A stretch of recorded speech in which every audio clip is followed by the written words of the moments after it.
So I'm Simon Potts, I'm the Managing Director of The Alchemist. Hello, I'm Jenny McPhee and I'm Head of Brand at The Alchemist. I'm Hannah Plum, I'm Head of Restaurant Operations for The Alchemist. My name is Kieran and I am the Social Media and Community Manager for The Alchemist. My name is Seamus O'Donnell, I'm the Executive Chef of The Alchemist Bar and Restaurants.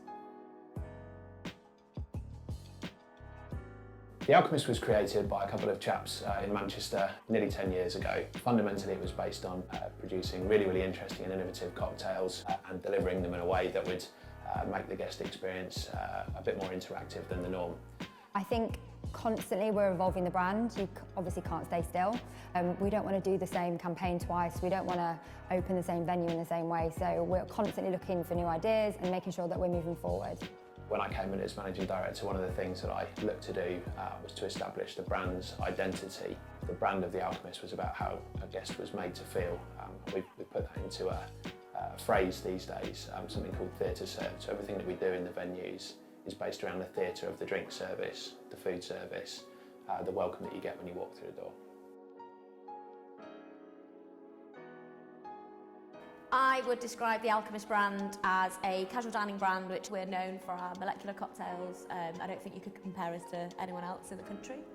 Generally when you step into the venues now, you get this sense of being in a very kind of copper-cased wonderland, really. Everything is bright metals, warm lighting, and a sort of sense of darkness that plays really nicely when the nights start drawing in. So the social media platforms we use, so the lesser known ones that we use is Snapchat, which is sort of less prevalent on TikTok we're looking at as well at the moment, so that would be sort of a new one addition. And the predominant ones are Facebook, Twitter and Instagram, and then YouTube for our video content. Consistency has taken years.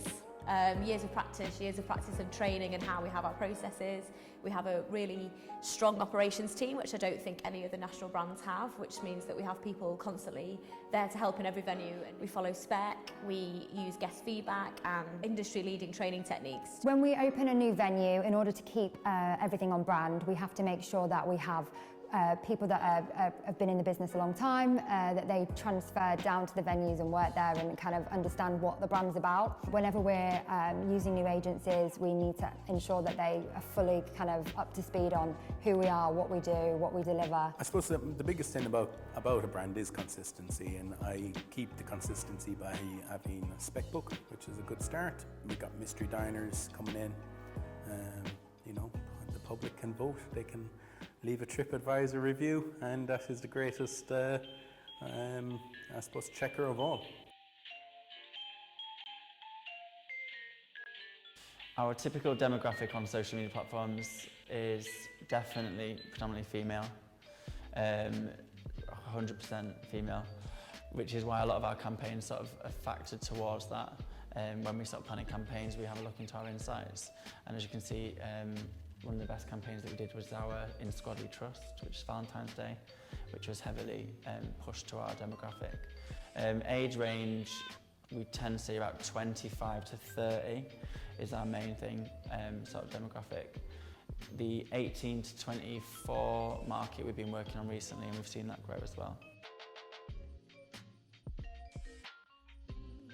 To break it down, the social media side is looking at the strategy, so looking day to day in terms of what's in the news, because our social is quite reactive, so looking at what we can sort of peddle off in terms of campaigns. Social is constantly changing, so having to adapt to that constantly, and ensure that you really do have a sort of your ear to the ground on what's going on, what's coming up in trends. So in terms of engagement and how we monitor that on social, we use a platform that I mentioned previously, which is Falcon. So Falcon not only helps us schedule content, but also it's got a lot of measurement and listening tools on that. A fantastic feature of that tool as well is that we can add labels to content. So if we've got a campaign, for example, our Boundless Brunch, we can label all of our content on Instagram, Twitter, Facebook, and then easily pull that report.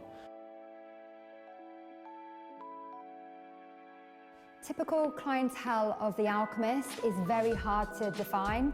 It varies dramatically by venue, depending on whether you're in a shopping centre location or whether you're in the heart of a city.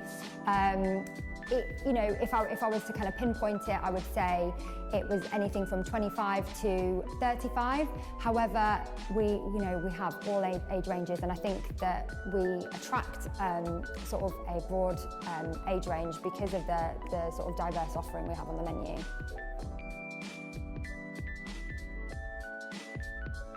Generally, we understand pretty well what makes the business work. I talked earlier on about the makeup of people that go into making the venues tick and keep the numbers flowing through the course of a week. So that's where we would start with. We know that the business works in cities. It's not suitable for a village environment. We wouldn't open in the middle of the countryside. People aren't generally going for a country walk and followed up by a porn-star martini. We like a metropolis because it allows us to draw on the kind of people that use the space. If I was describing the Alchemist in 3 words, I would think about being a visionary business. Immersive, Innovative, Progressive. fun, theatrical, inclusive, Unique. and family.